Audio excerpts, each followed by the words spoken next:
Ah ben moi, c'est arrivé comme beaucoup de belles choses par accident.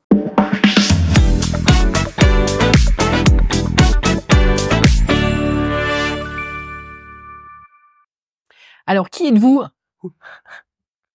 Alors, Michel Reisdorf, je suis de Moselle et je suis conseiller fédéral délégué aux spécificités d'exercice. Et toi, Céline? Alors, moi, je suis Céline Cheval-Rézère. Je suis vice-présidente à la qualité, certification et formation à la FFMKR et je suis kiné dans les Vosges. Et je vous présente Sophie. Sophie Imblo, kiné dans les Vosges aussi. Et puis présidente de la FFMKR 88 du coup. Alors, pourquoi êtes-vous adhérente à la FFMKR? Allez, je prends la parole la première. Au tout départ, adhérente pour avoir des infos fiables. Rappelons qu'à mon époque, on n'allait pas les chercher sur Facebook. Et puis, pourquoi adhérente maintenant? Parce que investie et parce que la FFMKR, c'est une grande famille. Et parce que, ouais, toujours des infos, toujours de la prospection sur l'avenir, et puis des super soutiens et des super collègues. Alors moi, je me suis installée en 2000. Alors pour ceux qui ont connu cette époque où on nous a baissé notre lettre clé en 2000, j'étais toute jeune kiné. On m'a dit viens, il y a une soirée syndicale, tu verras, c'est sympa, on va nous défendre. Et donc je suis allée en mai 2000 à cette réunion. J'ai trouvé ça super sympa. C'était le syndicat des kinés des Vosges, adhérent à la FFMKR.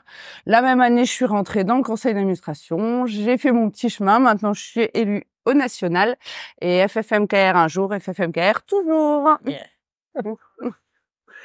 Et toi, Michel? Ah ben moi, c'est arrivé comme beaucoup de belles choses par accident.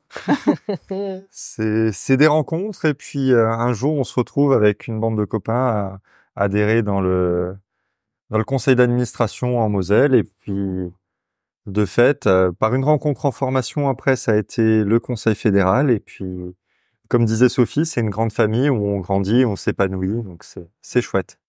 Quelle est la problématique principale dans votre département? Allez, je commence, parce qu'on est dans le même département. Pas assez de bras, pas assez de bras en kiné, pas assez de médecins non plus. On exerce toutes les deux dans la partie la plus rurale du département, donc aussi les problématiques de domicile. Ça, c'est pour, on va dire, vraiment notre activité.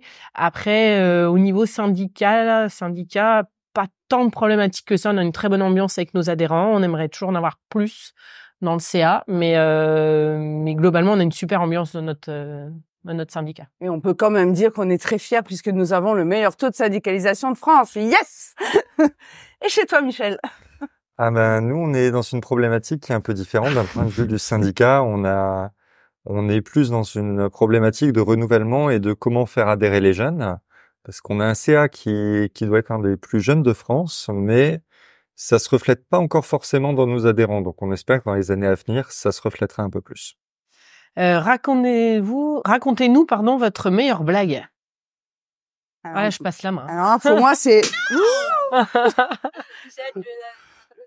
C'est un type qui rentre dans un café et plouf. Quelle est la dernière formation que vous avez effectuée? Moi, c'était sur les douleurs pelviennes, donc névralgie pudendale et autres. Très, très intéressante. En plus, pas très loin de chez nous à Nancy, par l'INK, bien sûr. Et donc, c'était super bien. Alors moi, la dernière formation que j'ai faite, c'est celle qui est proposée par la FFMKR en partenariat avec l'INK sur la NGAP. Et franchement, elle est très bien. Thomas est top. Et je vous conseille vraiment, vraiment, vraiment de vous inscrire. Il reste encore des places offertes par la FFMKR. Donc allez-y. C'est la prochaine que je fais. Je suis inscrite. Et moi, pour le coup, je suis en plein DU de rééducation de la main à Grenoble. Pour une fois, rien à voir avec le syndicalisme. Quand vous étiez enfant, vous rêviez d'être vétérinaire? Pompier. Au début, instit et ensuite pédiatre et dès l'âge de 15 ans, kiné. Concernant la place de la maternité dans notre métier, il manque quoi pour que ce soit super? La maternité, moi je l'ai vécu avec peu d'indemnités, même s'il y en avait déjà à l'époque. Il nous manque quand même du temps, je parle vraiment congé maternité, il nous manque du temps pour profiter un petit peu plus de cette période-là avant de reprendre. Et puis peut-être un congé parental plus facile à à voir que actuellement, si je dis pas de bêtises, il faut se radier Carpinco et autres, c'est quand même compliqué. Voilà, pour moi c'est ça. Donc moi je me suis pas posé de questions parce que quand j'ai eu ma fille, il y avait rien. Il y avait pas d'IJ maternité. J'ai arrêté de travailler 3 semaines avant d'accoucher. J'ai repris 4 semaines après l'accouchement. Ma fille a eu une super nounou, donc je regrette rien. C'est vrai que bon, voilà, je l'ai peut-être pas vue suffisamment grandir. Donc effectivement, la possibilité d'avoir un congé mat et un congé un congé parental plus facilement, ça serait peut-être bien pour les mamans et les mamans futures.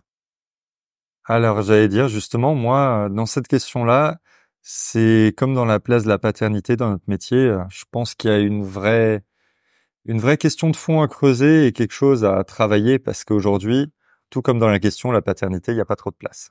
On termine sur votre plus belle grimace? Ouais. Vous êtes Allez, prêts? on y va? Allez, Allez. c'est parti.